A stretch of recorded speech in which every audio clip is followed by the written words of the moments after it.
Fellow Aussians, oh, what a celebration we'll have today because we have the honor of speaking with Myron Kerstein, Oscar-nominated film editor of Tick, Tick, Boom, known for his many successful collaborations with director John M. Chu on films like Crazy Rich Asians and In the Heights.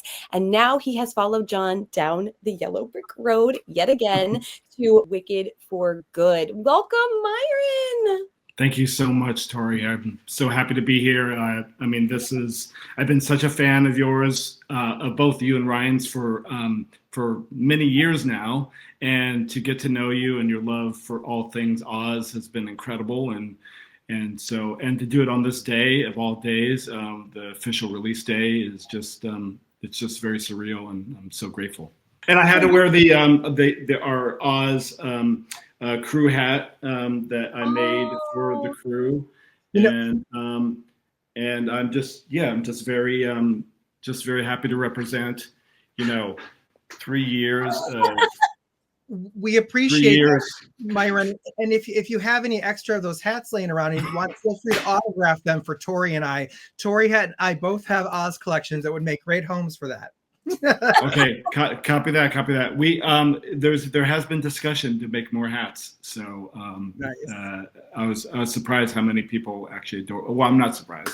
So as you mentioned, today we're recording this on release day, which just must be so surreal after all of these years of working on this project. And our followers specifically are big Oz fans, and I know you and I have talked about this a little bit, but can you share with everyone how you first came to know the land of Oz?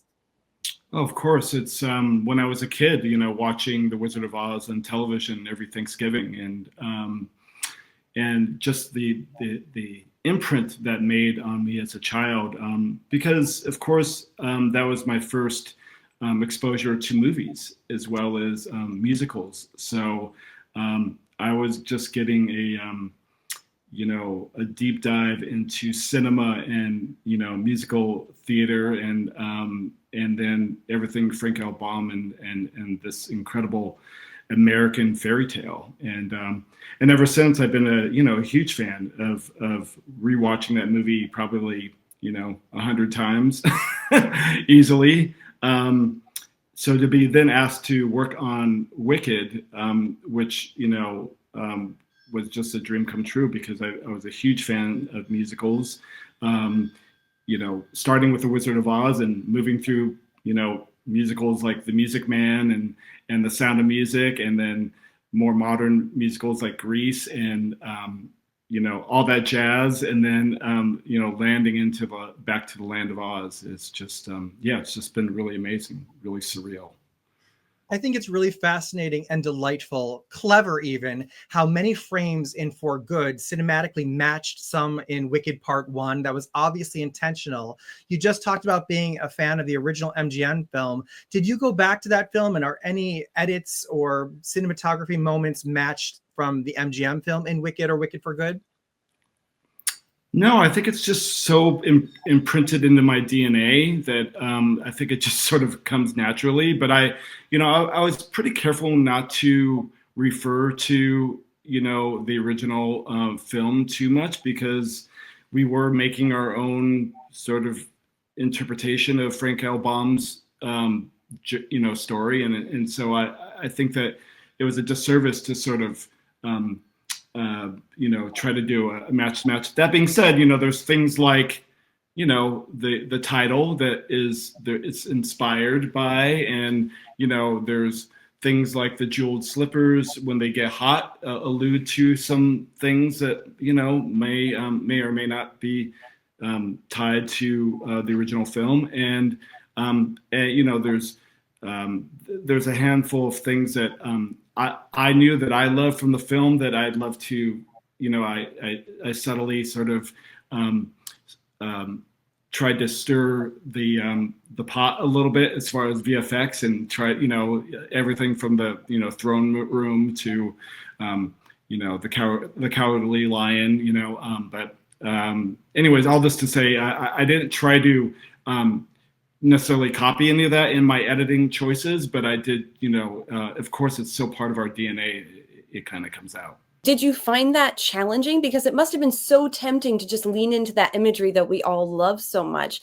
How were you able to resist the urge to sink into that and keep it so focused? It's very difficult because, yes, you want to pay homage to this cinematic history, but at the same time, John and I wanted to make our own version of what this story was all about. So I think that we felt like if something was true to the story of Wicked, then we would use it. If it felt like we were going too down, no pun intended, the yellow brick road, and then lost our way from telling the story of Elphaba and Glinda, then it didn't feel like something that we should service. And so I tried my best just to keep my compass pointed towards what's going to service their story and not get too caught up with the Wizard of Oz Dorothy timeline, because the more that you start to service that timeline of the Wizard of Oz, the more of a trap it is, the more the audience wants from us. And suddenly it becomes, the story we all know and love. And so to keep it more sort of anchored on Elphaba and Glinda, the better we thought the movie would be. Myron, one of the most impressive cinematic achievements in Wicked for Good is the film scene of the girl in the bubble. It's filmed like it's one single shot, but it shifts perspective. I'm dying to know how you accomplished that. There's seamless edits in there, hidden edits in this number, and it's a real technical juggernaut between VFX and Alice Brooks' incredible camera work, and we just tried to make sure that we could service the performance, and then from there, make sure that we could then meet the sort of technical challenges of the number. To me, it was like we're being led by Ari and her incredible performance, and then the technical things of the VFX that took a year to figure out.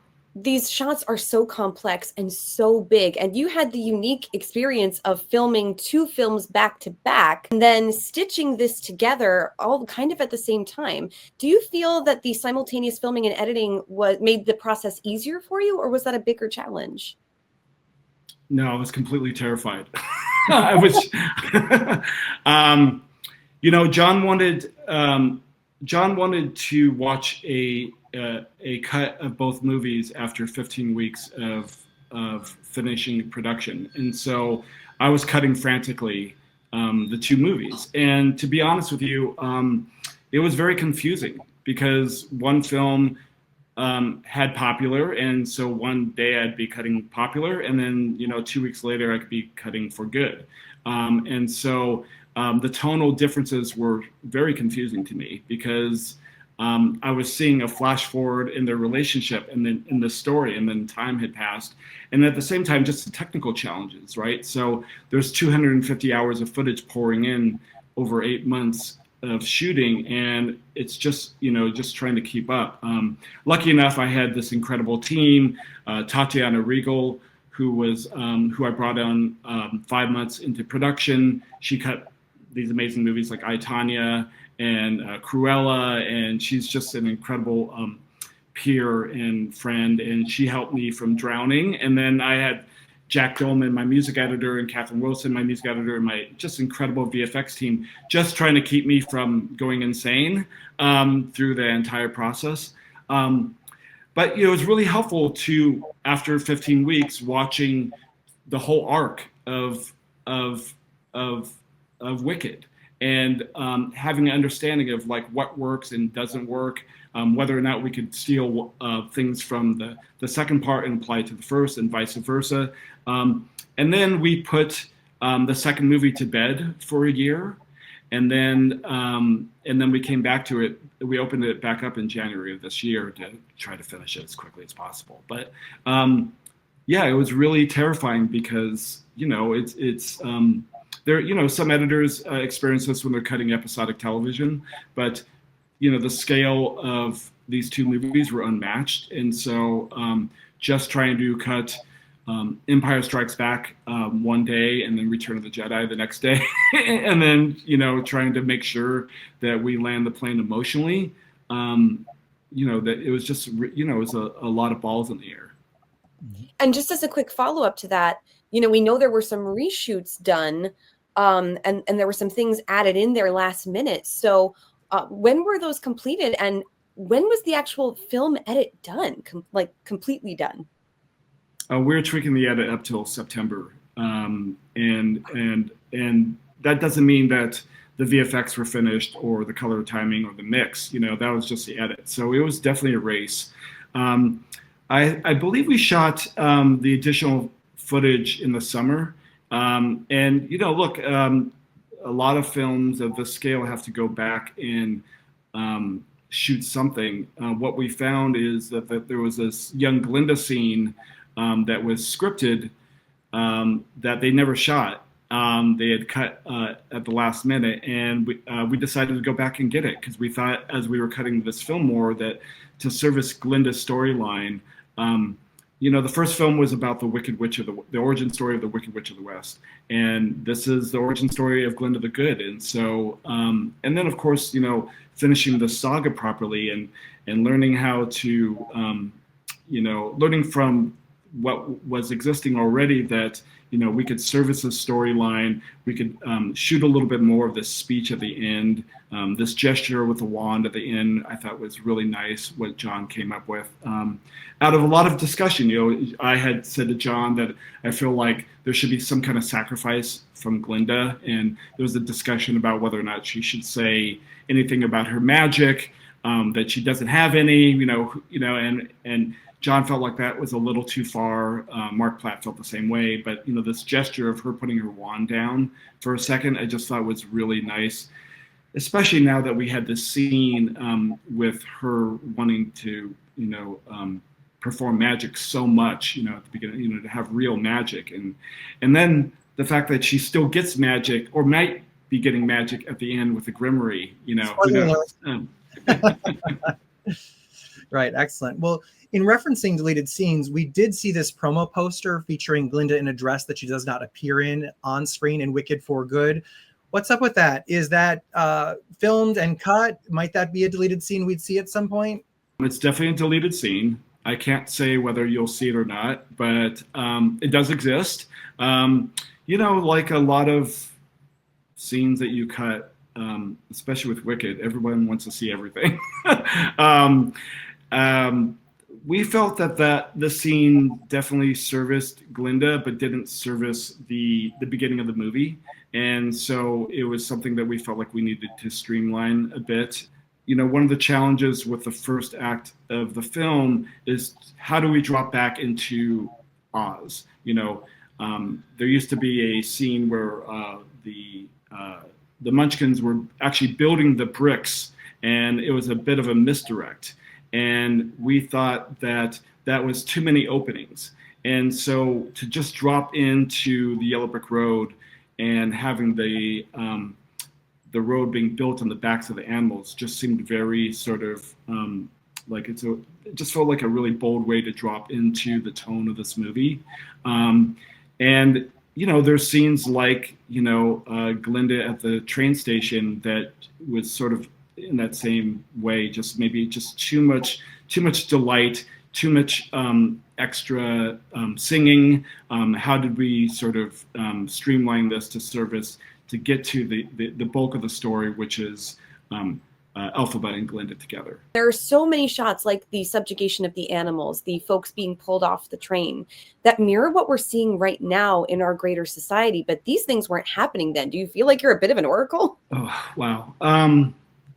Yeah, it's funny when you write about fascism 20 years ago, how it's still relevant today. It's a testament to Frank L. Baum and Stephen Schwartz and Winnie Holtzman to write about these themes that are still resonant today. But it was sort of amazing to be working on these movies and to see what's happening today in the world, and how it mirrors so much what's going on. And you know, there's a lot of discussion about, you know, the train sequence with you know, Bach, and you know, that was sort of, we were trying to figure out whether or not that scene should exist. And every time we showed this scene to an audience, it really resonated with them, and it just felt, you know, to lean into some of these themes, you know, was just the right thing. Even though there was, you know, there's a tone to the second movie, I think, that is really dark. And of course, you want to, as an editor, you know, I want to give everyone that delight and whimsical nature of Oz, and I want to make them laugh. You know, I just want to entertain. You know, I'm a showman. You know, and of course, I want every scene to be like Popular, or you know, The Wizard and I. I want every ending to be like Defying Gravity. But, you know, to tell a full story, you have to lean into the darkness. You have to lean into the apocalyptic nature of it. You have to lean into the choices and consequences of these characters. And but it's really challenging, because you know in your heart that if I give them delight and a happy ending, that you know, you'll have more people on your side. But to be bold and say, no, it's to crack the fairy tale, and to lean into the themes that resonate today and how it mirrors our society, and to hold up a mirror to everyone, I think that is the braver choice. And hopefully that the fans will agree with that decision. And I think that Frank L. Baum was trying to do that as well when he was writing these books. You know, I feel like The Wizard of Oz, if you look at it, you know, even the MGM version, there's darkness there. And so it's just reminding people that the fairy tale has a lightness and darkness to it, and hopefully they'll go along on the ride with us.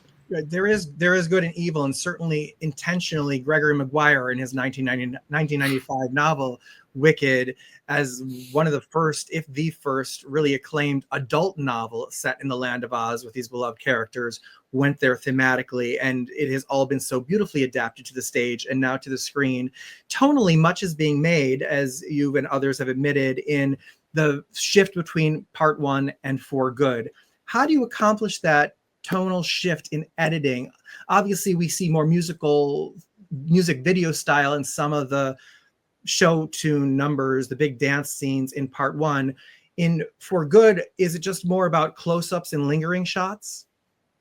Absolutely, just to be more intimate. I think, you know, the musical number For Good, for example, we shot a bunch of crane shots at the beginning, and my first assemblies of that scene was sort of, you know, leaning into the epic nature of their last song together. But as I edited the song more, and they actually went back and shot more close-up footage, it felt like we should be more intimate. I think that to lean into the drama and the melodrama of the second act just felt like the right attitude. Of course, I want to you know, cut every musical number, like What Is This Feeling? You know, I could split screen montages, but that just didn't seem the way to go here. This just felt like we need to lean into the melodrama. We need to lean into the angst.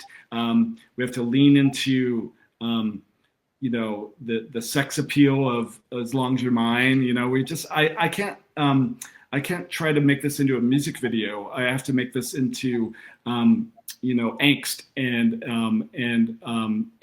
love and pain, and try to just let the scenes tell me how to edit them and let the performance sort of dictate how I edit something and not try to put my stamp on it editorially. Just mentioned as long as you're mine, and it's just what's so interesting is we're talking about tonal shift. One of the things that I found so fascinating during this number, especially at the end, is you're intercutting the action scene of a cyclone with romance. How do you balance intercutting action with romance? I just love breaking things, you know? I just love, I mean, okay, first, the thing I'll just talk about, what I love working with John is that we just feel like the edit is just alive over the course of making a film together. And so anything goes. So if we want to intercut, you know, anything, you know, there was versions where I cut, thank goodness, with Bach and Nessa just to see if that might work. And so I love the idea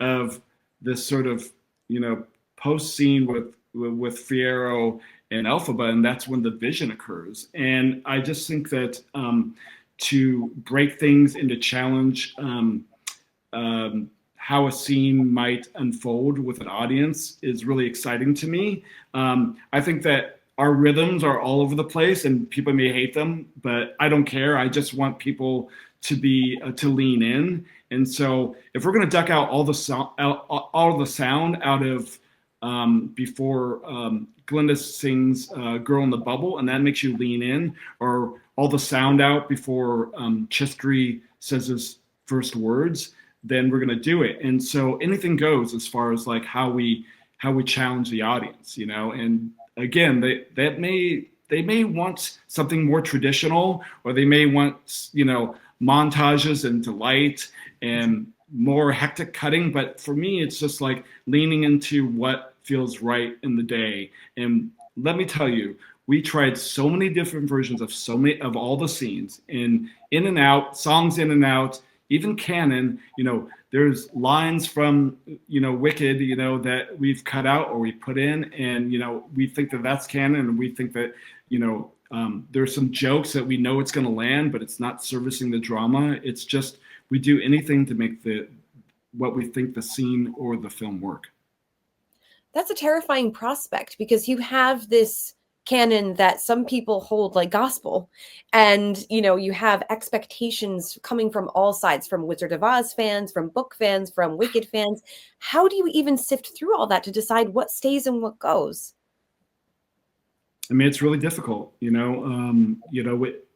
John and I had, of course, some experience with this with Crazy Rich Asians and In the Heights, and what we just learned is that we had to go with our gut as far as what we thought should go in and out. Now, we also had Mark Platt, who, you know, his legacy, and he had, you know, him and Stephen Schwartz and Winnie Holtzman, and then Dana Fox. You know, they've had all these discussions about like what should be in and what should be out, and what is canon and what isn't. And, you know, there was a lot of times John and I would go to Mark, it's like, isn't that canon? And he was like, no, that's fine.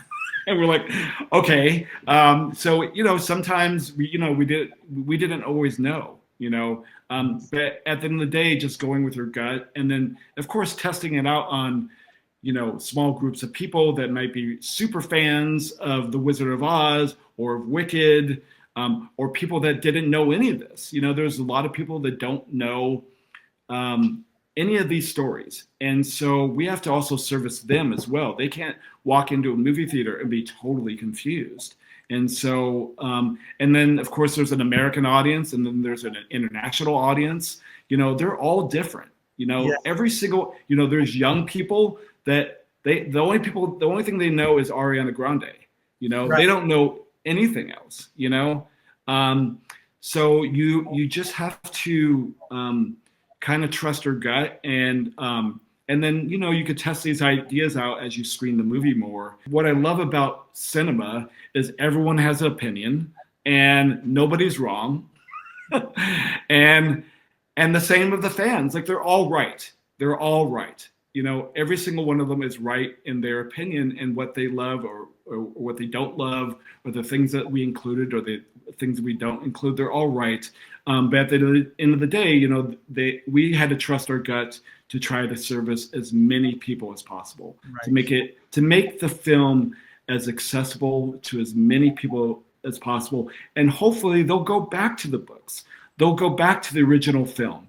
They'll go back to the Broadway show. It's to celebrate this piece of artwork, and that they would go back, and that will inspire them to read more fantasy and see more musicals. If something gives me goosebumps or makes me cry or makes me laugh, that is probably going to go into the movie. Yeah. You know? And everything else, canon, not canon, legacy, anything kind of doesn't else. None of that really matters. It's about how I connect to something emotionally. Mm-hmm. And that is my ultimate compass as far as how I present the work to the world. What I love what you're saying right now is it's reminiscent of the, thematic iconic line in Wicked. It's looking at things in another way, right? Because Tori and I agree with you. Tori and I are big fans of adaptation, and we encourage everyone, the book is still there. The stage show is available to you to go buy a ticket and see and enjoy all those lines that you might not have chosen for dramatic purposes, that are comedic, that you cut out of for good. They're there, and they're there for you to love just as much. So we are all on the same page. We love to see iteration and transformation. But in that realm, then, when you've kind of narrowed it down to what's going to be said and heard and seen, but you've got so many multiple takes, the likes of Ariana Grande and Cynthia Erivo, how do you choose the good among the good, the better from the best, from when they're all the best? Yeah, again, it's, when I'm watching 8-minute takes of the Ozdas Ballroom, and every single one of those takes makes me cry from start to finish, that's really hard to choose. But my job is just to see the one that just has a little bit more of an edge over another, and try to service that performance. And the same with any number of takes that has incredible singing. It's really, Ariana Grande singing, I couldn't be happier. I think every take was, the performance of a lifetime. And so it's really hard to choose one performance of another. But again, if there's a performance that I'm leaning in a little bit more, and John's feeling the same way, then we tend to build from there. And John likes to say that he gives me a lot of spices, and then I make the meal, or he's capturing butterflies, and then I'm making some beautiful piece of artwork out of it. And so I just try to service the performance first, and you have to make a choice, right? Editing is about making choices and then living with them. And it doesn't mean, again, there wasn't another choice that could have been just as good. Not to say that it's arbitrary, but I just start to use my gut as like, okay, no, this is a performance where I have to see both of them in the frame together singing to one another, or this is where I need to be in the close-up because there's an intimacy to that, and I want to connect them and how they're looking to each other, even though the singing is just as good in the two-shot. And so, but at the end of the day, it's like, how do I service the drama? How do I service a performance? How do I service, the pace of a scene?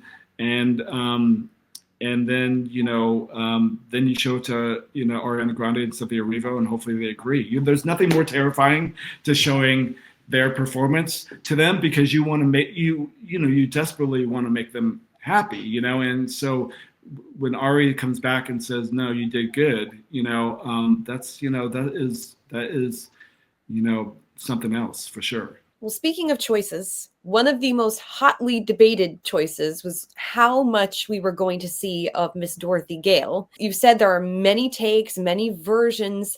Is there a version of this film where we saw more of Dorothy? And how did we come to the conclusion that it was important to keep her concealed like we do in the musical? No, there is not a version where we see more of Dorothy. There are certainly takes where you might see a little bit more of the actor's face. The design was always to hide Dorothy's face. I think John really didn't, look, Dorothy is so iconic that whoever we cast, whoever we showed, there would be debate about who that person would be. And I think that takes away from whatever whoever is a fan of the original Wizard of Oz or has an idea of what Dorothy should look like, that takes that away from them. You know, as soon as we cast anybody and show I think it ruins it, to be honest with you. But also, Dorothy is not the point of Wicked. She is a pawn. She is a pawn by the wizard and Morrible, and it's not her point of view. You know, it's a point of view of Elphaba and Glinda and their journey. You know, and so I think that John's design of, you know, never seeing her face, I think was a really bold one, but I think that always felt right to me. It wasn't ever a question. Now, there was moments where we're like, oh, how are we going to do this? One of the things we later picked up was this abduction scene. I had pitched to John the idea of the monkeys taking her and just seeing the feet. Brilliant. Because the only way to show the abduction is, you know, you can't show the abduction in many ways if you want to hide her face. So that's how that shot got designed. There's limitations that starts to box you in a little bit. I love the melting. To do it all through Glinda's point of view, through the crack in the door, and that it's all done in shadow play. And it feels operatic to me. To have shot and edited that sequence. It feels really like, you know, we've always wanted to see another version of this iconic moment, the melting of the Wicked Witch of the West, but to do it in this way that just feels so heartbreaking and cinematic. We wouldn't have that if we were showing it in a more traditional way. If we're just showing her face and being in the room with Elphaba, I just think it would have felt a lot more flat in a way.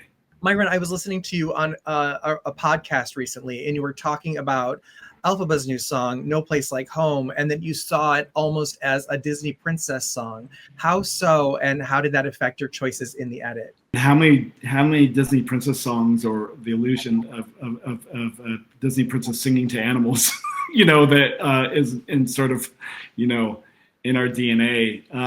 Yeah, I was just thinking of, like, Snow White, or, you know, Sleeping Beauty, and, you know, those sort of iconic moments where they're singing and there's animals around, and just trying to think about, like, the nature of this song, which is basically, it's an anthem, and Elphaba is desperately trying to convince the animals that, you know, we're all in it together, and if we, you know, if we team up together, we can defeat the wizard. And I think that I had to make sure that it felt like she was starting to convince them, and that took a lot of time in the edit, trying to figure out which animals should be there, how many animals should be there. You know, when do they start to feel convinced? When do they put their backpacks and luggage down? When do the flying monkeys come in? Should there be flying monkeys that come in? And then, of course, the lion cutting her off. And so it just took a lot of experimentation about how to use the animals in how to service the song in the right way, especially because this was a new song that no one had ever heard before. But it was important to us for the song to feel like, to help sort of establish or reestablish what her mission is, and that at the end of it, we come to realize it's not going to be as easy for Elphaba in the end. We're here on opening day. This is the pinnacle, the moment. I'm sure it's bittersweet. I'm sure you could have dozens of answers to this question, but looking back on your time in Oz, can you pinpoint a memory that really stands out to you as one of your favorites? Well, I'll give you two. One is standing on the yellow brick road for the first time. I mean, it feels like you're standing on history and cinema, and there is nothing like the idea of standing on the yellow brick road and not feeling the weight of the story and how much it means to so many different people. It's just immensely important to me to be part of film and to have a small part of the history that is just just a really incredible feeling. And then being on set for Defying Gravity and hearing Cynthia Erivo sing the beginning of that song for the first time, something has changed within me. This has been no like any experience editing these two movies. They've meant so much to me. I've had the best crew in the world. Not only were they all fans of what we were making, but they're also incredible people. And so I just had a huge team backing up John and I, and then of course to put out the first film out into the world, and there's so many people who had never even loved musicals, who we had converted.